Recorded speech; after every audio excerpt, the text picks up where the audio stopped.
weeks this And year. their opposition on Thursday night will be the Blues, and they'd want to turn up. They absolutely would want to turn up, Carlton, because this is their record in the first quarter in the last 2 games. Game over at quarter time. They have not won this game since 2012. I reckon they're lucky to be there, to be completely honest, particularly considering the cap on the crowd and the fact that you can't get 90,000 there. They are lucky to be there. So make a statement, Blues fans. Turn up in the first quarter and don't allow a blowout like it's been in the last 2 quarters. Do you trust them yet, Kane? No, I don't trust the Blues. I think they're going to improve this year.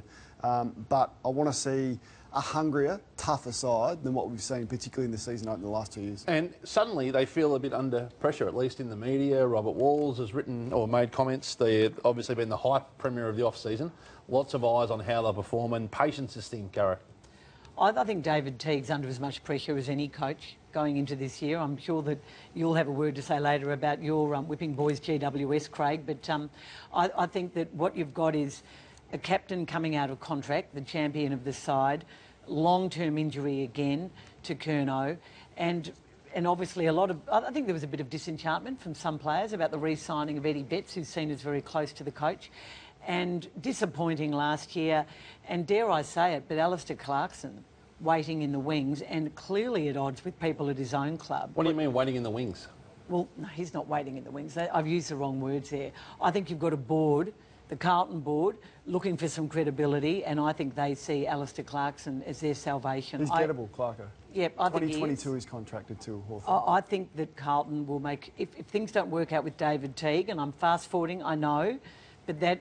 At the moment, if I had to pick a club where Alastair Clarkson might go if he left Hawthorn, Carlton would be my numero uno. Is this your opinion, or are you saying the board have already...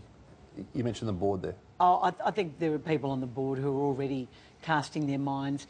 In the event of the coach departing, and it might not be this year, I think Alastair Clarkson is the next coach of the Carlton Football Club. And they believe he'd be gettable, Cara, because a lot of people feel that it's Clarkson's Hawthorn or nothing. It's been a really tough off-season, and it was a really tough season for Hawthorn last year. We know that Alastair Clarkson and Jeff Kennett are often on a collision course. I think Graham Wright, who's now left, and Justin Reeves, the CEO, became a real bond at the hub last year. We've seen, obviously, the Patton and the Scully stories, which have hurt the club, but I think Alastair's at odds now with a lot of his administration. He was initially frozen out of the choice to select the new footy boss. In the end, he was part of the decision-making process. I think initially he looked like not getting his way with the Sean Burgoyne re-signing, which he pushed for, and I think he's got a bigger say at AFL HQ at the moment than he does at Hawthorn. Just back over that a little bit. What do you mean he's at odds? Are you saying that he and the club aren't on the same page? I don't think he and Justin Reeves were really plain sailing last year, his CEO, nor do I think he and Jeff Kennett are plain sailing.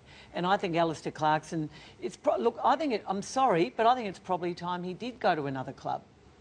If things don't work out again at Hawthorn this year, and you couldn't say that they're looking all that positive at the moment. You alluded to it, Caro, but his power over the AFL has been highlighted again this week, where we're in the bizarre situation where he wants a concussion sub, similar to he wanted the change in the holding the ball after round 4 last year in the AFL. He's going to get more than a concussion sub. Well, we'll hear from Gillon McLachlan shortly, but how can we be Monday night before Thursday's season opener and we don't know whether we've got 22 or 23 players? I am surprised that they're still debating it on Monday night. Are you surprised about that, Matthew? Yeah, I'm shocked by it. I think Gillon McLachlan, again, we talk about, he's been great, but to talk about leadership, like, I'd be saying to coaches, if it's come up in the last week or two, I thought Stephen Hawking said we don't make rule changes after October. We don't make decisions. This is too big a decision to be making. And I'd say to coaches, if you brought it up after the weeks after the grand final, it obviously was pretty important to you, but not if it's coming up 2 weeks out from round 1. Well, Gillon McLachlan was asked about it on Fox Footy tonight, and he elaborated that tomorrow morning there would most likely be an announcement, and it might not be just a straight concussion sub. Floston gets knocked out, Ablett does his shoulder.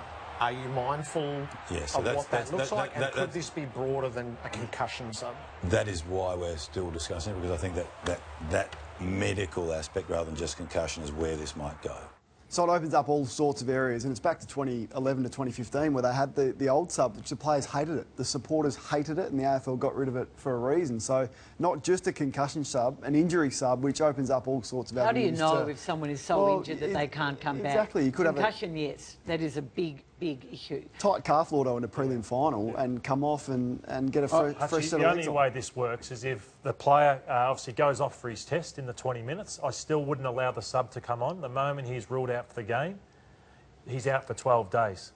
So then suddenly you can bring the sub on. I think that's the only way it can work. It feels like a quid pro quo in the 12 days, doesn't it? And we're seeing the Max King golf ball and how unusual that is, and that means he can't play, which is fair and reasonable. They're under enormous public heat on the concussion issue, so it feels like a mitigating...